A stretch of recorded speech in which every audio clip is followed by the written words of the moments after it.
Hey guys, welcome back to Small Group. We are ready to get back into the spring semester and so glad that each of you have decided to join us. As we jump back into this semester, we're going to be starting a new series called What If?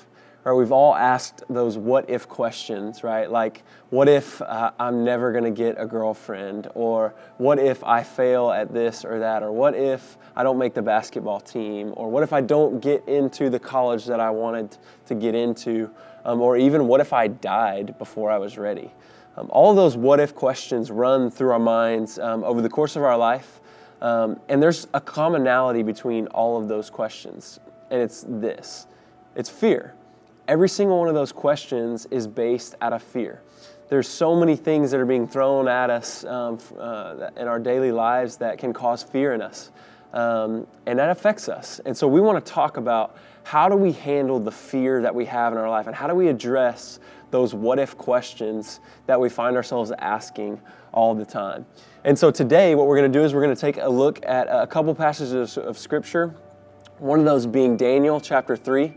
The book of Daniel is an amazing book in the Old Testament, really outlining the life of a young guy who radically followed God despite the many fears that he was facing in his life. And he saw God do incredible things in his life through that. So we're going to take a look at probably a pretty well-known passage in chapter 3 that maybe some of you are very familiar with. If not, we're going to read that together. And then we're going to read a passage in Psalms that gives us a little more insight into how we should be dealing with the fear that we face in our lives. So Daniel chapter 3. It says, King Nebuchadnezzar made an image of gold, 60 cubits high and 6 cubits wide, and set it up on the plain of Dura in the province of Babylon. He then summoned the satraps, prefects, governors, advisors, treasurers, judges, magistrates, and all other provincial officials to come to the dedication of the image he had set up. So the satraps, prefects, governors, advisors, treasurers, judges, magistrates, and all of the other provincial officials assembled for the dedication of the image that King Nebuchadnezzar had set up, and they stood before it. Then the herald loudly proclaimed, "Nations and people of every language, this is what you are commanded to do. As soon as you hear the sounds of the horn, flute, zither, lyre, harp, pipe, and all kinds of music, you must fall down and worship the image of gold that King Nebuchadnezzar has set up. Whoever does not fall down and worship will immediately be thrown into a blazing furnace." Therefore, as soon as they heard the sound of the horn, flute, zither, lyre, harp, and all kinds of music, all the nations and people of every language fell down and worshiped the image of the gold that King Nebuchadnezzar had set up. At this time, some astrologers came forward and denounced the Jews. They said to the king Nebuchadnezzar, "May the king live forever. Your majesty has issued a decree that everyone who hears the sound of the horn, flute, zither, lyre, harp, pipe, and all kinds of music must fall down and worship the image of gold, and that whoever does not fall down and worship will be thrown into a blazing furnace. But there are some Jews whom you have set over the affairs of the province of Babylon, Shadrach, Meshach, and Abednego, who pay no attention to you, your majesty.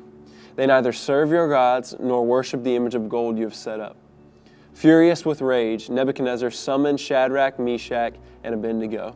So these men were brought before the king, and Nebuchadnezzar said to them, "Is it true, Shadrach, Meshach, and Abednego, that you do not serve my gods or worship the image of gold I have set up? Now when you hear the sound of the horn, flute, zither, lyre, harp, pipe, and all kinds of music, if you are ready to fall down and worship the image I made, very good. But if you do not worship it, you'll be thrown immediately into the blazing furnace.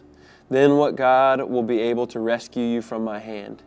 Shadrach, Meshach, and Abednego replied to him, "King Nebuchadnezzar, we do not need to defend ourselves before you in this matter. If we are thrown into the blazing furnace, the God we serve is able to deliver us from it, and he will deliver us from your majesty's hand.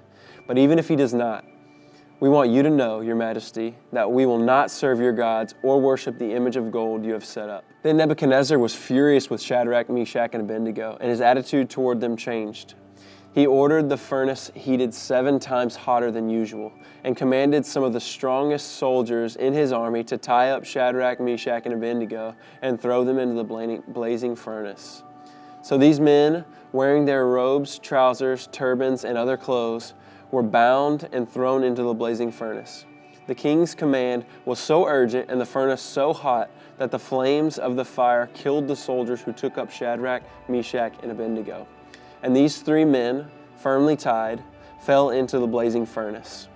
Then King Nebuchadnezzar leaped to his feet in amazement and asked his advisors, "Weren't there 3 men that were tied up and thrown into the fire?" They replied, "Certainly, Your Majesty." He said, "Look, I see 4 men walking around in the fire, unbound and unharmed, and the 4th looks like the son of the gods." Nebuchadnezzar then approached the opening of the blazing furnace and shouted, "Shadrach, Meshach, and Abednego, servants of the Most High God, come out, come here." So Shadrach, Meshach, and Abednego came out from the fire, and the satraps, prefects, governors, and royal advisors crowded around them. They saw that the fire had not harmed their bodies, nor was a hair on their heads singed. Their robes were not scorched, and there was no smell of fire on them.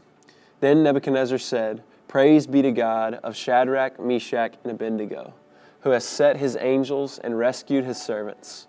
They trusted in him and defied the king's commands and were willing to give up their lives rather than serve or worship any god except their own God.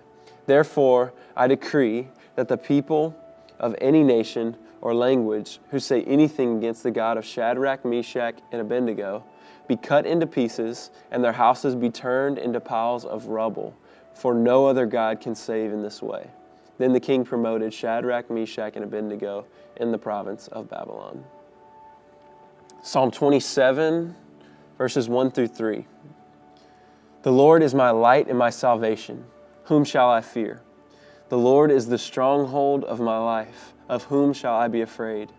When the wicked advance against me to devour me, it is my enemies and my foes who will stumble and fall. Though an army besiege me, my heart will not fear. Though war break out against me, even then I will be confident. Now you guys are going to discuss these passages of Scripture using the 5 questions.